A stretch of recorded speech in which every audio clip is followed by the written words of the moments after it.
Luis, el de Match. Entonces hace poquito hice un video con un amigo acerca de, por ejemplo, de dónde sale, en donde, me corrige si me equivoco, pero según yo sale de la teoría del macho alfa de David Mech, que lo hizo para los lobos americanos, y después de unos años lo corrigió porque decía que los lobos americanos no tienen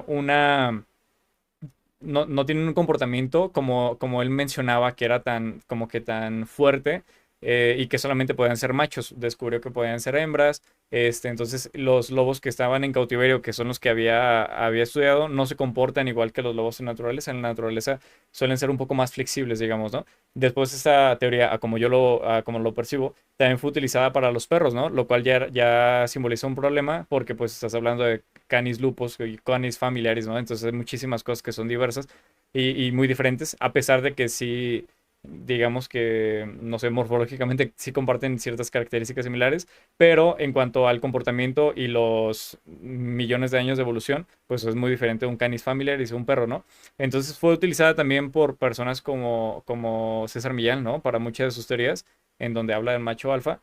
Hasta ahorita todo esto me parece que tiene sentido porque pues estamos hablando, digamos, de animales que fenotípicamente son similares, pero ya cuando los saltas a que los seres humanos pueden ser machos alfas, machos así, es donde dije, wow, o sea, ¿en qué momento salió o a quién se le ocurrió? No sé, no sé si tú sepas, pero ¿en qué momento se le ocurrió a alguien trasladar ese tipo de cosas o fundamentos de etología, en este caso de etología canina, a trasladarlos al comportamiento humano, ¿no? O sea, ¿qué opinas de este tipo de ideas del macho alfa y todo esto? Sí, de entrada, efectivamente, ¿no? Son ideas como falsas en el caso de los lobos. De hecho, estudios recientes demuestran, ¿no? Que incluso los lobos, aunque pueden llegar a ser territoriales, suelen respetar, ¿no? El territorio de los demás. Entonces suelen evitar el conflicto, suelen estar como incluso como más aislados en sus propios espacios, ¿no? Es como que son más cooperativos, ¿no? No hay como un líder, ¿no? Sino más bien van rotándose. Entonces, justamente esto va contrariando estas ideas de lo alfa, ¿no? Y al final de cuentas es como, este tipo de teorías lo que hacen es, de alguna forma, darles o tratar de utilizar un eslogan, ¿no? No es una categoría científica alfa, es un eslogan, hay que entenderlo de esa forma, ¿no? Un eslogan que lo que busca es vender cursos, vender propaganda, vender estos elementos, ¿no? Y de hecho, pues así hay cursos de cómo ser un hombre alfa en 30 días y tal, o sea, Sí.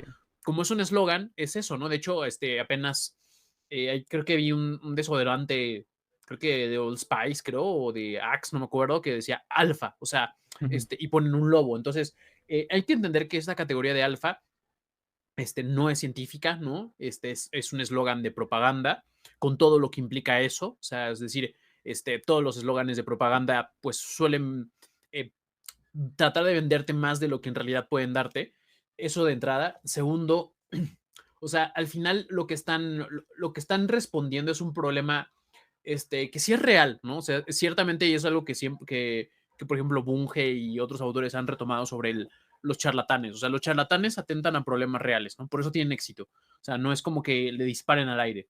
Entonces, ellos identifican que hay una especie como de crisis, ¿no? Social, ¿no? Que impacta a los hombres, ¿no? Y tratan de darles una solución, ¿no? Es decir, al final, como todo charlatán, es como, tienes un problema, yo lo resuelvo, ¿no? ¿Cómo lo resuelvo? Pues con estos tips, ¿no? Este, y ciertamente lo que podemos identificar es que hay una problematización en el caso de los varones de cómo, de alguna forma, relacionarse en un entorno cada vez menos industrializado. O sea, al final de cuentas, el hombre ha sido socializado en gran medida por tratar de ser, sí, un proveedor, de tratar de tener ciertas, ser como el pilar de la familia y demás. Pero esto a partir de la Segunda Guerra Mundial se empezó a fragmentar porque entonces ya su rol ya no solamente era proveer, porque entonces las mujeres también salieron al mercado laboral, porque entonces empezó a haber como distintos estándares. O sea, por ejemplo, en su momento, la mujer que no se le permitía participar en distintas esferas sociales, políticas, económicas, pues su estándar era encontrar un marido que pues justamente fuera un proveedor, que le diera de comer, que le diera una familia, que le diera estabilidad, ¿no? De hecho, así era por mucho tiempo. Es como te preparo, a las mujeres se les preparaba para encontrar marido, ¿no? Ujú. Entonces, obviamente, los hombres tenían que tratar de ser esos proveedores.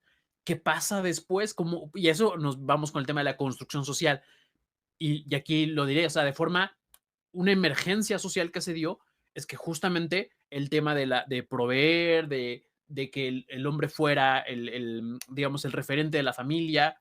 ¿Por qué? Porque podía ser un trabajador más explotado en el capitalismo, ¿no? O sea, es decir, en la parte de la industria, de los campesinos, ¿no? De toda esa parte como del primer sector y del segundo sector por mucho tiempo fueron muy importantes. La creación de autos, metalurgia, etcétera, ¿no? Entonces, obviamente requerían a los hombres que en tendencia, por ciertas capacidades físicas, se adaptaban mejor a este tipo de mercados de comercio, entraron en este tipo de espacios, además tenían estas cuestiones de ciertas características físicas como el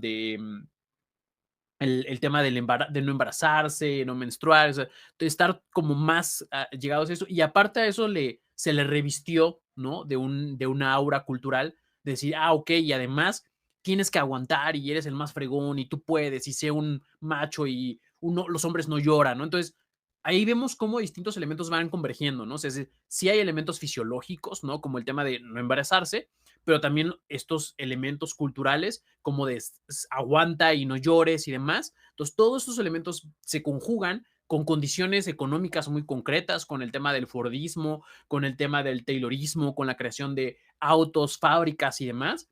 Y obviamente tenemos la cuestión política, ¿no? De el tema de los sindicatos, etcétera. O sea, todas las condiciones sociales, históricas, políticas, culturales, fisiológicas, todas se juntaron y dieron la emergencia de esta categoría del hombre proveedor, ¿no? Una vez que ocurrió eso, de nuevo, hay otra coyuntura distinta, contingencia, guerra, hay una ampliación de la tecnología, empezamos a desarrollar más tecnología, nuevos avances, nueva ciencia, etcétera. Y entonces esto hace una reorganización de la sociedad de tal forma que las mujeres ya no solamente se quedaban en casa, sino pudieron salir al mercado laboral